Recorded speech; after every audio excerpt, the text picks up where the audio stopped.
I never thought a cheap iron gate and a $40 padlock would become my favorite weapon of justice. But the morning Charlotte Kingsley, the self-crowned HOA Queen of Maple Ridge Reserve, dropped to her knees in the dust in front of my gate, designer sweats already getting dirty while she begged me to open it so her people wouldn't lose water again, I realized every drop of sweat, every late night with contracts spread on my kitchen table, every dollar I'd poured into this land had been worth it. And if I'd had the presence of mind to pull my phone out and hit record, it would have been the funniest cold open any YouTube channel ever had. Before all that, I was just a burnout structural engineer in Bayview City, good salary, endless traffic, the kind of life where you measure your worth in deadlines and coffee refills, not in sunsets. And when I turned 42 and inherited a modest chunk of money from my uncle, something in me finally snapped in a good way. All the stories my dad, a small-town lawyer, used to tell me about open fields and quiet roads came rushing back, and I decided I wanted land, animals, maybe a few creaky joints from real work instead of back pain from office chairs. So I spent months hunting until I found 15 acres of Texas hillside outside Cedar Ridge, a creek, flat space for a house, rolling ridges that swallow the sun at night, and just over my fence, the manicured roofs of a fancy subdivision called Maple Ridge Reserve, close enough to see, far enough that I thought I wouldn't have neighbors breathing down my neck. The real estate agent, Karen Ellis, hesitated just a hair too long when she slid the folder with the deed across the table, then gave me this practiced smile and said, "Only one thing you should know, this place touches Maple Ridge Reserve, but it's not part of the Maple Ridge Reserve Association. Sometimes they try to act like it is, but your deed says you're independent." And instead of hearing incoming drama, I heard freedom. I signed in March, move a trailer onto the land, drew up simple plans for a ranch house, ordered fencing, dreamed about chickens, a vegetable garden, maybe a couple of horses if things went well, and told myself that the tired dirt road cutting across one corner of my property, the one locals used as a shortcut to the highway, was just a harmless little path I'd let them keep using because I wasn't trying to be that guy. For the first week, life tasted brand new. I woke up with birds instead of alarms, walked the boundaries with a coffee mug and a stupid grin on my face, flagged corners with bright tape, mapped out beds for tomatoes and peppers. And it wasn't until day 5 that trouble pulled up in the form of a gleaming white SUV, stopping right at the edge of my dirt drive, and out stepped Charlotte Kingsley, tall, surgically polished, blonde ponytail sharper than any knife I owned, wearing what had to be high-end casual clothes, followed 2 steps behind by a stiff guy with a crew cut and ex-military posture named Grant Wallace. And she called out with this bright, brittle voice, "Good morning, we're from the Maple Ridge Reserve Association. I'm Charlotte, the president. This is Grant, our vice president. We wanted to welcome you to the area," while she handed me a fat binder that looked like it weighed more than my toolbox. I wiped dirt off my hands on my jeans, introduced myself as Jack Coleman, and flipped through pages of approved lawn heights and authorized mailbox colors and rules about Christmas lights, then closed it and told her, as politely as a man can while standing next to his half-finished chicken coop, that my deed and my agent had been very clear my land wasn't part of their HOA. I planned to keep the place clean, but I wasn't under their jurisdiction. And that was when the smile on Charlotte's face tightened. Something cold flashed in her eyes, and she said there must be a misunderstanding because all properties in this area fell under their control, while Grant backed her up in a low, officer-tone voice, suggesting maybe I'd misread my paperwork, which, as a structural engineer who lives and dies by technical documents, was hilarious in a way that somehow didn't make me laugh. I told him again, calmly, that I'd bought this place precisely because it was independent, and Charlotte let the sweetness slip for half a second as she said, "Well, we'll have our attorneys look into it. Having a farm operation so close to our community could affect property values." She rolled farm operation around her tongue like it was a biohazard, then tossed in a parting shot about the dirt road on my land being a community access point that had to stay clear, and as she glided back to her SUV with Grant trailing behind like a very well-trained shadow, I watched a small, tight knot of unease settle in my gut. That knot got a name a few hours later when a compact car pulled up and Megan Holt, a petite woman with short brown hair and a pie dish in her hands, climbed out, smiled the kind of smile that doesn't look like it's been in a mirror practice routine, and said she lived on the edge of Maple Ridge Reserve, wanted to welcome me properly. And over camp stove coffee, she nodded at the binder near my boots and said, "So you've met the Kingsley Royal Tour?" Then told me how Charlotte treated the Maple Ridge Reserve Association like her private kingdom, how Grant loved rules more than people, how Charlotte was also the top real estate agent in the area and had a habit of trying to push anyone independent either into the HOA or off their land altogether. And when I shrugged and said I had the law on my side, she went quiet for a second and said that's what the Lopez family said before they sold for 30% under market to a holding company your queen just happened to be in bed with. And as she drove away, the storm cloud over my 15 acres got just a little darker. The first official HOA letter came on heavy paper with the logo of the Maple Ridge Reserve Association embossed on top, informing me that my agricultural activities violated community standards and giving me 7 days to shut down my farm operation or face escalating fines, and I laughed. But it was the kind of laugh you feel more in your ribs than in your throat. Then I called my college buddy Ryan Mitchell, now a real estate attorney in Cedar Ridge. And 2 days later, he confirmed every line of what I already believed. My property had never been part of their HOA. Their letters had zero legal weight. This was intimidation in letterhead form.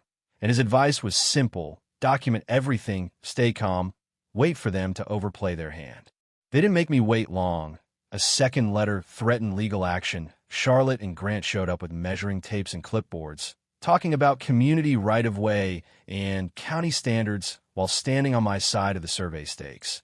And I recorded the whole exchange on my phone in my pocket as I reminded them they were trespassing and asked to see any documented easement they claimed existed, which, of course, they didn't have on hand, just our lawyers will be in touch. And that night, I sat under a battery lantern, spread my documents out, and went through every line until I noticed a tiny notation at the far corner of one plat map, a utility easement tied to some coordinates in the scrub. The next morning, I followed those coordinates and found it tucked away in the bushes like a secret, a small concrete pump house with Pine Creek Utilities stenciled on the door, standard water infrastructure. But when I called Ryan and he dug into county records, he came back with the missing piece. That little pump station fed all of Maple Ridge Reserve, and the only recorded legal access for maintenance vehicles was the dirt road cutting across my corner, the one on my deed, which meant the road was mine, with a narrow easement for the water utility and nobody else. And all at once, Charlotte's obsession with community access and her careful posturing made a different kind of sense. With Ryan's help, I sent a certified cease and desist, firmly laying out that my road was private, that I recognized the limited easement for Pine Creek Utilities alone, and that the Maple Ridge Reserve Association needed to stop claiming jurisdiction they didn't have. Then I went back to pouring concrete, feeding chickens, watching tomatoes sprout, and for about 3 weeks the silence felt almost suspicious. Until one Monday morning, I woke to the thud of heavy machinery and looked through my binoculars to see a construction crew lining up along the shared boundary, drilling post holes for what quickly revealed itself to be a serious fence, 6 feet, concrete base, metal reinforcement, the kind of barrier you build when you want to say, stay out. And as I confronted the foreman, he showed me permits in the HOA's name for work on their land. And I realized the fence would run just enough inside their side to be legal, while completely cutting off my direct route to the main road. It was a nasty, clever move. They weren't touching my property, but they were strangling its value and convenience. And even better, from their point of view, the fence line crossed right over my dirt road, blocking the only direct route to the pump station their whole subdivision depended on. And when I pointed that out to Ryan, he smiled slowly and said the sentence that changed everything: let them finish it. So I watched day after day while the wall went up, while a heavy metal gate was installed exactly where my road passed through, while they locked it with their padlock, and when the foreman, clearly aware of how awkward this all felt, handed me a single key as a courtesy from the HOA president. I walked out there that evening with a drill and a new high-security lock of my own, swapped theirs out, added more cameras, bolted a sign to the post that read, "Private road, permitted access by owner only, utilities used by arrangement," and built a simple little website where authorized workers could request gate access with 24-hour notice. plus an emergency number that rang straight to my pocket. Legally, Ryan confirmed, I'd just done what Charlotte had accidentally strengthened my right to do. She'd built a gate on my private road and then handed me operational control. And as long as I stayed reasonable with Pine Creek Utilities, I was on solid ground, which is why, a few days later, when a white luxury SUV skidded to a stop at that gate and Charlotte stormed out, Gran in tow, shrieking my last name and rattling the chain like a villain from a soap opera, I took my time strolling over, sipping coffee, and explained very calmly that this was not a community road. It was my road. They themselves had acknowledged that by building a gate and giving me the key, and that I would happily honor the utility easement. But the HOA no longer had the right to treat it like their common property. Right on cue, a Pine Creek Utilities truck rolled up behind her, the tech, Rita Gomez, looking around in confusion, asking about the new gate setup, and I smiled and told her no problem. This was still her access route. I'd already built an online system for future visits. I opened the gate, let her in, handed her a card with the website on it, and watched the color drain from Charlotte's face as she realized the fence she'd dreamed up to squeeze me had cut off her community's water access. Unless she went through me, on my terms, every time. The retaliation came fast and petty. Anonymous complaints triggered waves of inspectors, building code, environmental, agricultural, health, and one by one they walk my land, check my permits, admire my small, well-kept chicken coop, and carefully set back garden beds, shook their heads at the absurdity of the accusations, and left with variations of the same line. Someone really has it out for you. But nothing stuck, because I'm the kind of guy who overbuilds foundations and reads regulation PDFs for fun. And my house framing, my runoff plan, my animal enclosures were all squeaky clean.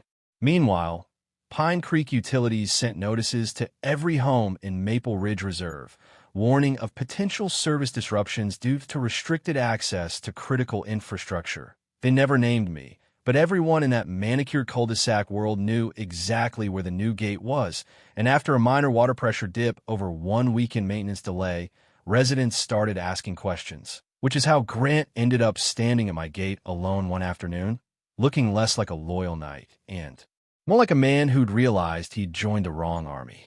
He shifted his weight, called me Jack instead of Sir, and admitted homeowners were angry. Some had connected the water notices, the fence, and Charlotte's personal crusade against me, and he asked quietly if there was any way to ease tensions, and I told him I was open to something very simple, a written acknowledgement from the Maple Ridge Reserve Association that the road was mine, that they had no jurisdiction over my land, in exchange for a streamlined, automatic system for utility. Access, no drama, no delays, just respect on paper for what the law already said was mine. The real turning point came not from lawyers or letters, but from neighbors with folding chairs. One morning, a small group of Maple Ridge Reserve residents showed up at my gate, led by Megan and a dignified older man with sharp blue eyes who introduced himself as Judge Alan Pierce, retired current homeowner, and very tired of vague HOA explanations. And they told me straight up they'd heard two stories. Charlotte's version, in which I was holding their water hostage, and the water company's version, in which I was cooperative and the fence was the problem. So they decided to ask the source, and I liked them instantly for that.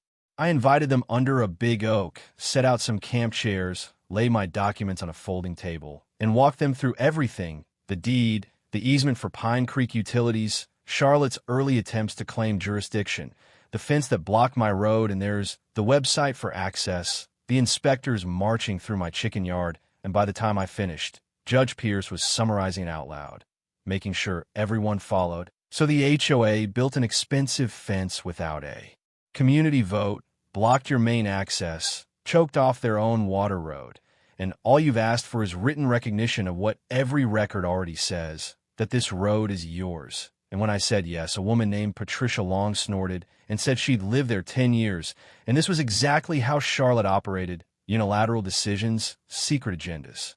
That night, they called an emergency community meeting, this time with Judge Pierce running the show instead of Charlotte. And though I wasn't in the room, my phone buzzed with updates from Megan, her text turning into a breathless call around 9 p.m. as she told me how Jeff Carver, a former board member, had stood up with printed emails showing Charlotte and her plastic surgeon husband working with Harborstone Development A big outfit planning a massive mixed-use expansion just beyond. Maple Ridge Reserve, and how the puzzle pieces fell into place when Charlotte, cornered and angry, blurted out that if they didn't expand, property values would crater once the Harborstone project went in, accidentally confirming that she'd been using the HOA like a pry bar to get people like me off our land so she could collect finder's fees. The fallout moved faster than I expected. Ryan called to say he'd done his own digging and found exactly what we suspected.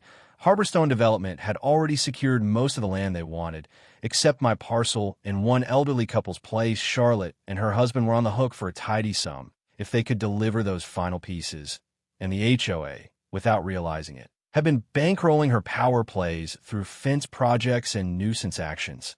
And once homeowners saw that in black and white, they called another vote, stripped her of the presidency, put Grant in as interim under Judge Pierce's oversight, and opened a formal investigation into misuse of HOA funds.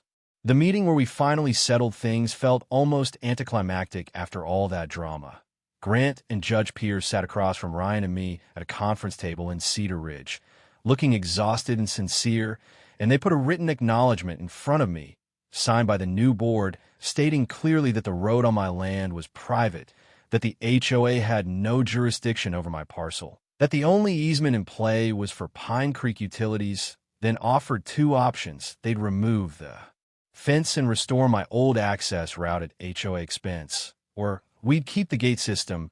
They'd formally agree to my rules, pay a modest monthly fee for use by the utility that would help cover my taxes, and we'd call it done. I chose to keep the gate because somewhere along the way I'd grown fond of that stubborn strip of metal and concrete, of the way it stood as a reminder that pushing too hard can backfire.